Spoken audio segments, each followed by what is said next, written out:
Welcome back. Last week, Mr. Chester Missing had the opportunity to talk to the DA's John Steenhuisen, and this is what happened.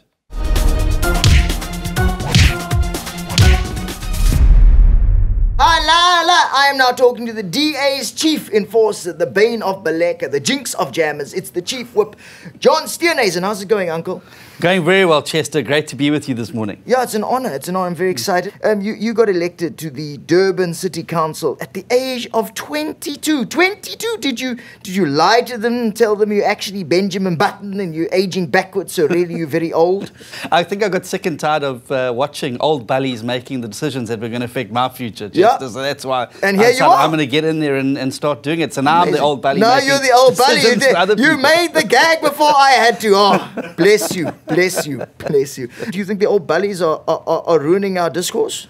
Well, I think that there's generational gaps, and I think that's why it's so important that young people get involved in politics because, you know, there's the new generations and things move, things change. And when you have people who are stuck in the past trying to make decisions about your future, it's a problem. And that's why young people need to get stuck into politics, get active and get involved. Yeah, like Helen, I can see she's stuck. Was she on the dromedaris when it arrived, do you think? I'm not sure about that. Because she's getting older now. You'd have to ask Jacob Zuma. He's an expert in Jan van Riebeck. No, he knows everything about Jan van Riebeck, but he probably would have been a DA voter, Van Riebeck, let's be honest. Listen, you're a chief whip. I mean, out of being a key prop in 50 Shades of Grey, what do chief whips actually do?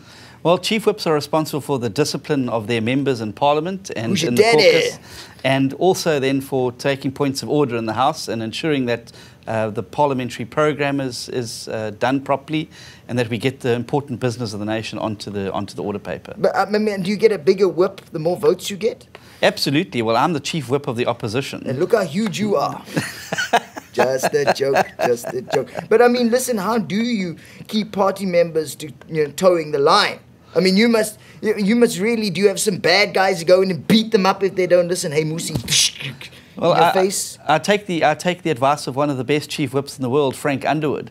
He said, shake hands with your right and carry a brick in your left. Carry a brick in your left. You should just do what Helen does, troll the bejesus out of them if they screw up. Well, I have a few journalists that complain. They say I'm a bit tough on Twitter. The motion of no confidence on the president, was that a waste of time? Absolutely not. I think it's important that we debate the issues, particularly given the fact that the 783 charges of fraud, corruption and racketeering that were dropped as a result of a very political intervention of the NPA, we're going to court to try and have them reinstated. Yeah, but come on, man. It was like watching Bafana go play. I mean, we know the outcome, but we watched anyway. You mean you knew you would lose, and so now why waste our time voting on it? Because it's important that we debate the issues. The nation needs to have these debates regularly for us to ensure that the president is being held to account. But it does look like you guys kind of hate Jacob Zuma. Like you really do. Like you kind of like you guys are AKA and Jacob Zuma is Casper Neovest. We don't hate Jacob Zuma, but what we do is hate what Jacob Zuma is doing to the country. He's,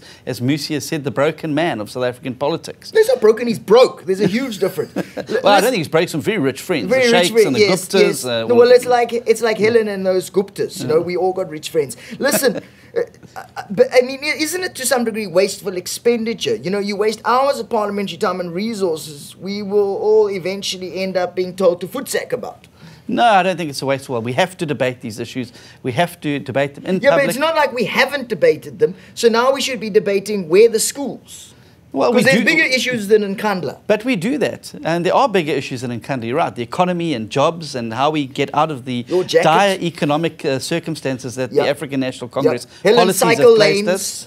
Well, I think the cycle lanes are great. Yeah, well, they are, especially if you don't have a toilet at your house. Then what you really needed was a cycle lane. John Steenhuisen, you're a whip and a gentleman. Have a great day. Bye. Thank you, Chester. Yeah, get a better jacket. That's really, no, I'm calling Musi, quite frankly. I don't know how you got this job.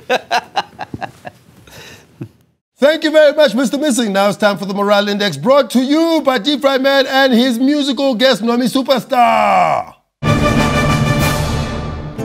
The emperor has no clothes on. The emperor wears his birthday suit. His birthday suit. The emperor has no clothes on.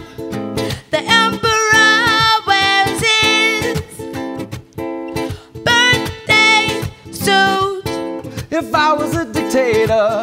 Diddle, diddle, diddle, diddle, diddle, diddle, diddle, dum. I'd be able to deal with all the haters If I was a dictator.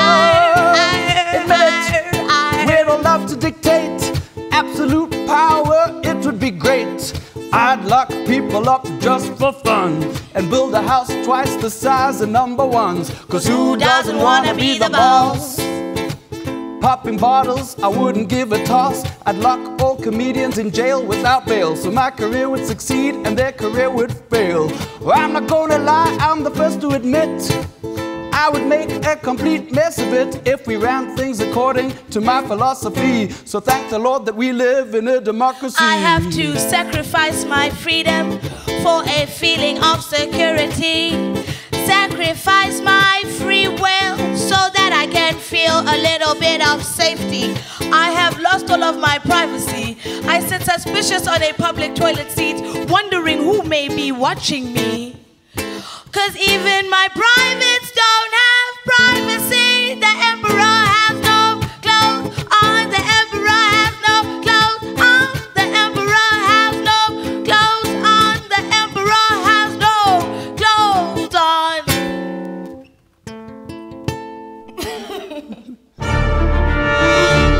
Thank you very much, Deep Fried Man and Nomi Superstar. That's it for the week. We'd like to congratulate Trevor Noah for hosting the second biggest satirical show in the world after Late Night News. Find us on Twitter, Facebook, send us emails, and we'll see you next week.